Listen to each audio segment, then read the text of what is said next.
for 25, like, what is that? They're supposed What to does it look the like? whole week study in order to be able to do that. How do you do Yeah, that? like I'm just practically speaking, I'm sitting around the table. Is divrei chol disciplining? Is divrei chol, like, where's the limit of kodesh? Well, first of all, the things that are pretty obvious. No business, no TV shows, no nonsense, basically. That's the basics of the basics. To get to a point that it's just divrei kodesh, I mean, that's very, very special. But you want to, at least the main things, not to have regular conversations. And you have a conversation about divrei Torah. I mean, some Shabbos tables, you literally can close a deal there. And some Shabbos tables, it's only Torah. And the children, they prepare their divrei Torah. So, yeah, you can do it. Do you think, if I say that at my Shabbos table, my husband thinks it's not nice that I should tell people not to speak about shtus? And I'm saying, but it's my Shabbos too. And he says, no, you shouldn't say anything. Now here comes a very fine line that, I mean, there's a way to say it. first of all, of course, there's a way to say everything, but I'll give you one example. Sometimes our Shabbos table is 95% not religious people. Now, if I'm going to start being fanatic on them, they're not going to come back to my table. They're not going to enjoy the Shabbat. They're going to say this is the most boring meal. All he talked about was some stories from the Tanakh. So it really depends what's the Shabbos table. If the Shabbos table is the right crowd around it, that's a whole different thing. Last week, our entire table was only religious people. There wasn't nobody there that was not Shomer Shabbat. So in that type of the table, you can't talk about anything else but Torah. But when 4 people, 5 people, 10 people, 1 person, you want to bring him closer, how are you going to bring him closer if you're hitting him on his head? So it really depends. There's no black and white answer here, because some of the Shabbos tables that we have, 90% of what's talked about is current affairs and politics and business and that. But here and there, Dvar Torah, here and there, something small. They eat bench, they eat kosher food. Why? David HaMelech says, Im gvar tamim titamam.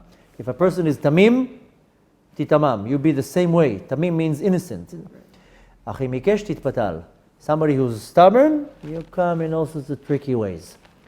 So tricky, kosher way. So you need to know how to pull a person closer to you. So if I'm going to sit in a table and a person has nothing to do with Torah and mitzvot, I'm going to start pounding him on his head, some people might like it. So it really depends on the table. And yeah, if the table is in a level that everybody's keeping Torah and mitzvahs, then you definitely want to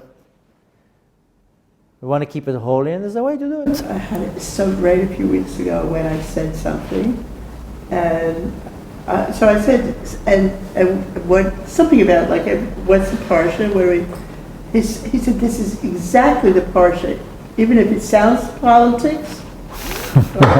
Great. The thing is that the table, I mean, the entire Shabbat is around the table. We're going from meal to meal to meal. And the ikar, the main part of the Shabbat, is the Suda, not the prayer and not the rest and not dafka the meal. And the entire atonement of Shabbat is achieved on the meal, during the meal. That's why you see when we say Birkat HaMazon, right before we say a pasuk, V'daber alai Hashem, V'daber alai zeh hashulchan asher lifnei Hashem. So the table is going to be my defense attorney, my Melitz Yosher in front of the Kadosh Baruch Hu that said that we had a beautiful meal. That's why the meal has to be beautiful. Yeah. And the dishes have to be beautiful and the whole Suda. So you want to make it as much as possible that the whole meal is around holiness. And you said with the kids, you know, there's many different ways. Of course, it depends on the age groups. How we manage, because all the time in Shabbat the kids, they make balakan at the table, so my husband get nervous. So that's the Yetzer Hara coming and making balagan. Yes, so how can stop them? Because they don't understand that when it's a sin, they have to sin. It's hard sometimes to manage. So you have to make the Shabbat table so special that, for example, in our home, that we don't eat treats during the week. So Shabbat is the treats. And they want to get the ice cream after the meal, they have to prepare Dvar Torah. I don't have a Dvar Torah I cannot get from the icy. And we make it in such a way that the fun is around the table. So during the week, not necessarily I will let them sit on me. On Shabbat, they can sit on me. All these fun things are around the meal, and you do a build-up that the entire fun is around the table. Because I don't know how many kids you have, but Baruch Hashem we have 6. So to get attention, or to get the stage, so to say, with 6 kids, that's not an easy thing. So then that's the time when they can get their 5 minutes of fame. So each one gets their time that they stand up and they say a Dvar Torah, or a story that happened to them, or something they learned this week, but they get like the 5-minute podium. So even if we have a lot of guests, my boys, my 8-year-old and my 10-year-old and even my 5-year-old, they say a Dvar Torah in front of 50 people. And I work with them before Shabbat, and one of the kids is very sharp. I don't have to prepare with him too much. The other one is a little bit less sharp. And we sit and he memorizes in his end, and then he stands over with his suit and hello everybody, and he takes it so serious, and everybody's like wow, and they're asking questions, and he's like wow, no, I'm an 8-year-old and they're asking me questions.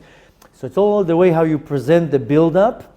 It's almost like the highlight of the year in the family is the vacation.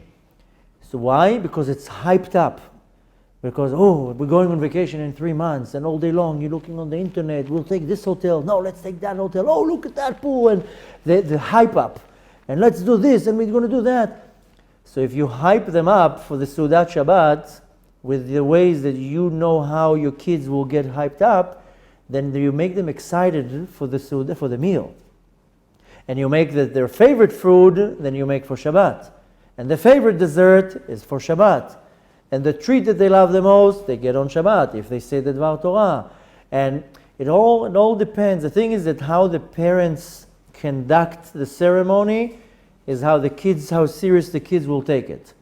So if they see the mother going all crazy 5 minutes before Shabbat, because she can't handle the mess in the kitchen, then the kid by default will also go crazy on the table, not because he wants to, because that's the energy in the house. So if a woman is 5 minutes before Shabbat the house is still a mess, then she has to do her own cheshbon nefesh that she starts the day before, and to make sure that 3 hours before Shabbat the house is already calm and clean, and the mother is already sitting and reading her Tehillim. So the kids are not like hyped up for Shabbat, and the father. Tried that for so many years.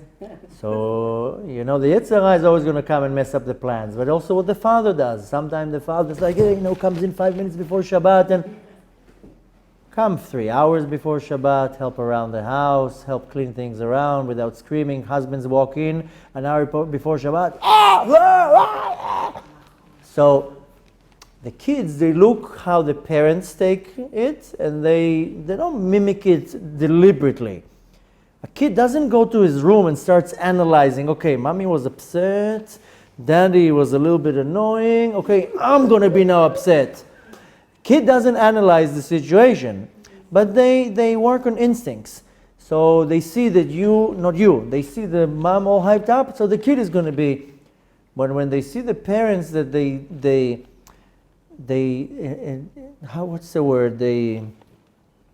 mitangim, they pleasure on the entire ceremony. The whole Shabbat table is a ceremony. Why do you think we do all the singing and the kiddush, and it's a ceremony? A few weeks ago, my son and my nephew, he joined the IDF and he's in the paratroopers. So they went to the kotel to the swearing them. So they made a whole ceremony, and this commander talks, and the head of I don't know how you translate it in Hebrew, but the machat, the mefaked of the entire chativa, talks, and then the magad, the head of the brigade, and this, and they make a whole ceremony out of it for 1 second to say ani nishba. So why? Because the ceremony gives it importance, and the flag, and the trumpets, and Same thing in the Erev Shabbat. The husband walks in and the table has to be beautifully set and not like some cheap tablecloth. And I'm not chas v'shalom making fun of somebody who can't afford it. So you take your best of your money to put a beautiful tablecloth and a beautiful silverware and everything beautiful. And you sing in the beginning and you sing Shalom Aleichem and Sheshet Chayil and all these songs and the Kiddush. Part of the Kiddush is the ceremony that's, like a commander talking before the event. So it's not necessarily for the actual act that I'm drinking wine, is that I'm standing, everybody's standing like, soldiers, and the father talks and he chants or whatever, or he sings it, and he also screams to everybody, Savarim Aranan, people, I need your attention. The whole ceremony, so if everything is done like a joke, then the entire ceremony will be taken in the exact same measure.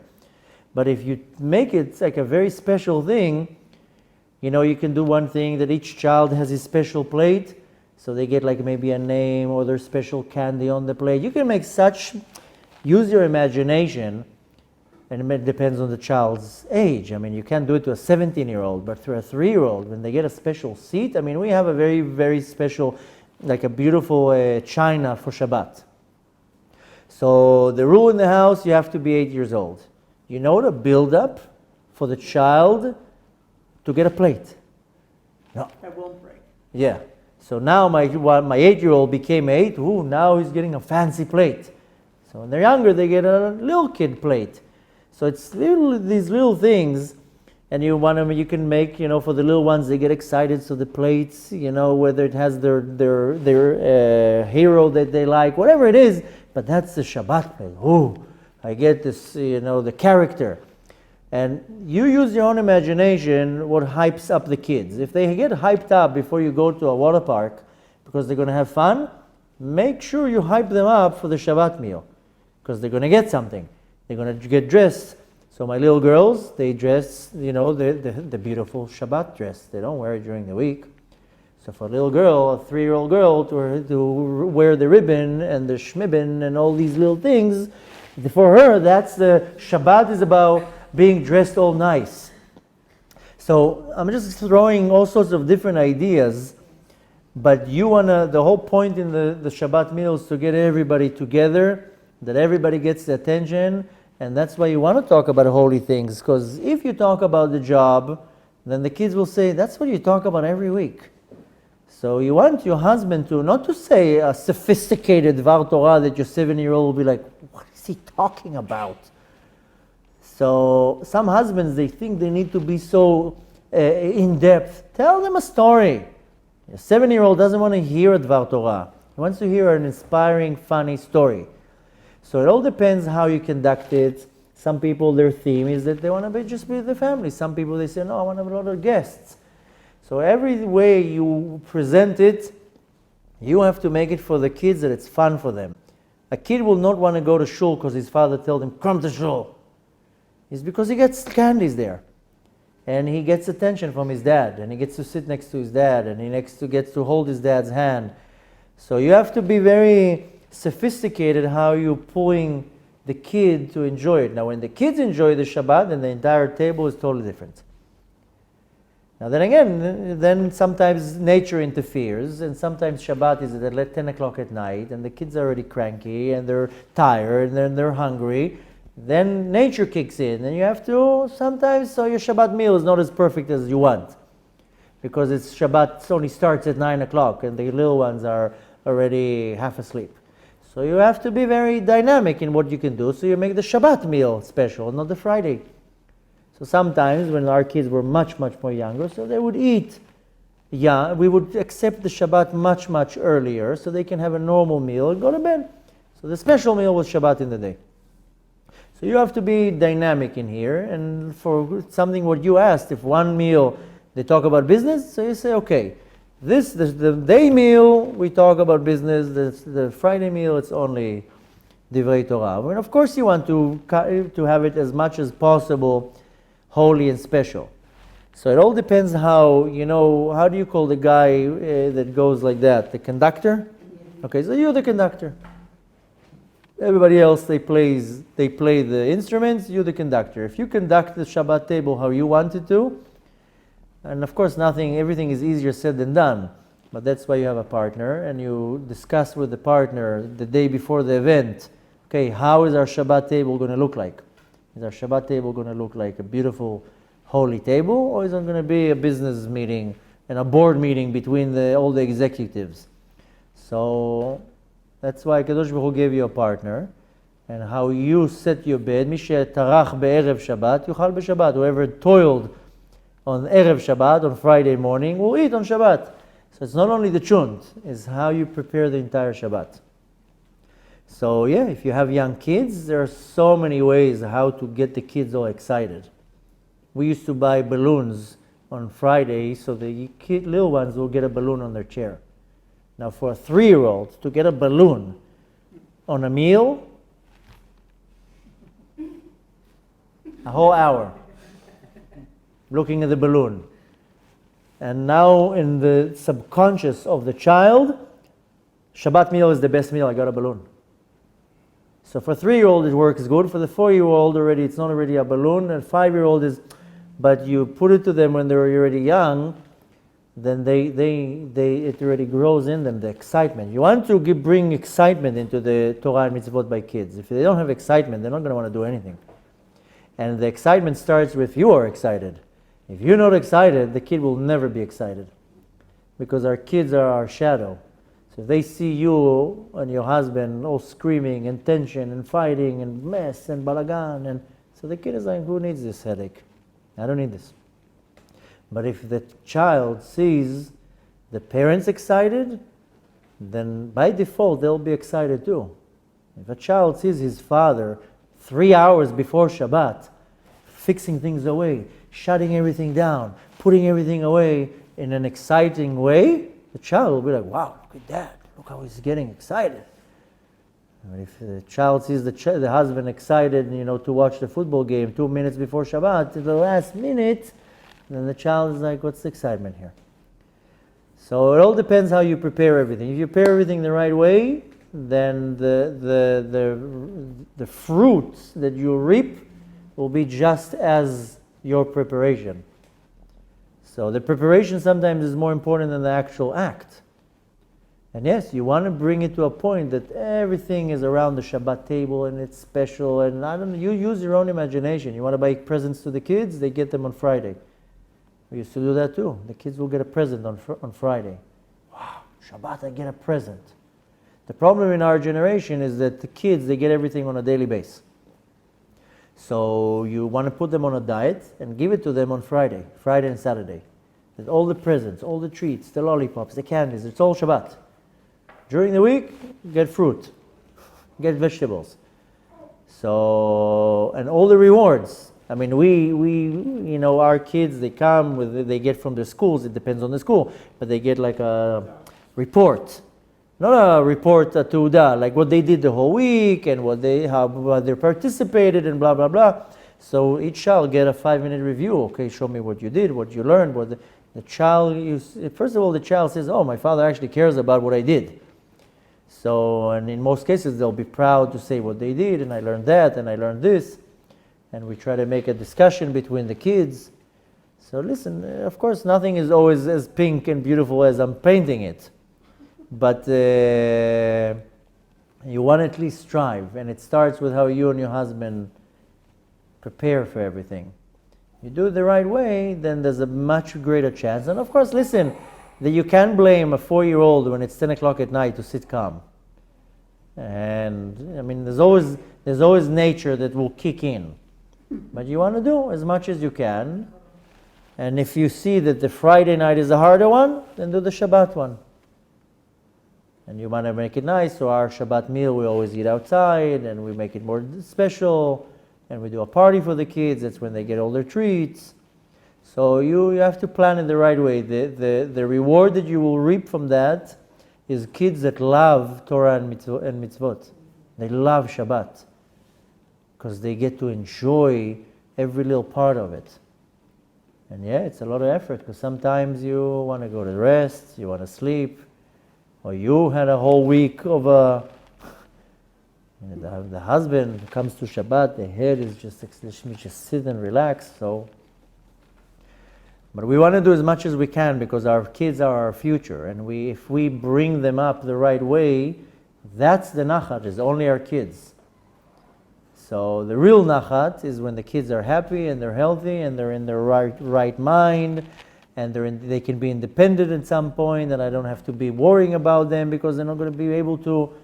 So, you want to invest a lot in your kids, especially when they're young, because the nachat comes only from the kids. And needless to say, when they become teenagers and they start becoming a little bit obnoxious, then 50% of it is what I gave to the kid. If I didn't give my kid patience and understanding and an ear and time and attention and all these things, I can come to complain that my kid later on doesn't want to listen to me or slams doors or whatever. Nobody to complain here. You give your child a lot of love and attention and what they need,